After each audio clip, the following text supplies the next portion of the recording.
America అధ్యక్షుడు Trump Russia president Vladimir Putin యుఎస్లోని అలాస్కాలో భేటీ కాబోతున్నారు.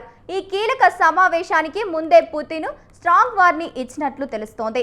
అలాస్కాలో జరిగే భేటీలో ఉక్రెయిన్తో యుద్ధాన్ని ఆపడానికి పుతిన్ అంగీకరించకపోవడంతోనే రష్యా తీవ్ర పరిణామాలు ఎదుర్కోవాల్సి ఉంటుందని హెచ్చరించారు ట్రంప్.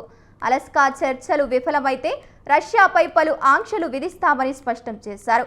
ఈ చర్చలు ఉక్రెయిన్ అధ్యక్షుడు జెలెన్స్కీతో జరిగే రెండవ సమావేశానికి ఒక మెట్టుగా ఉపయోగపడతాయని పేర్కొన్నారు. పుతిన్తో జరిగే మొదటి భేటీ సఫలమైతే జెలెన్స్కీతో రెండో సమావేశం త్వరగా ఏర్పాటు చేస్తానని చెప్పారు.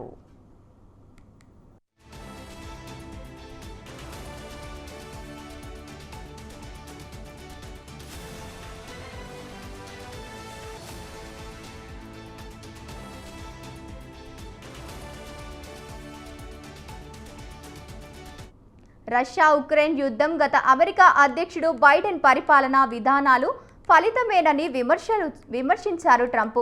అప్పుడు తాను అధ్యక్షుడిగా ఉంటే ఈ యుద్ధం జరిగేది కాదని, అయినప్పటికీ ఇప్పుడు యుద్ధాన్ని ఆపడానికి పనిచేస్తున్నానని తెలిపారు.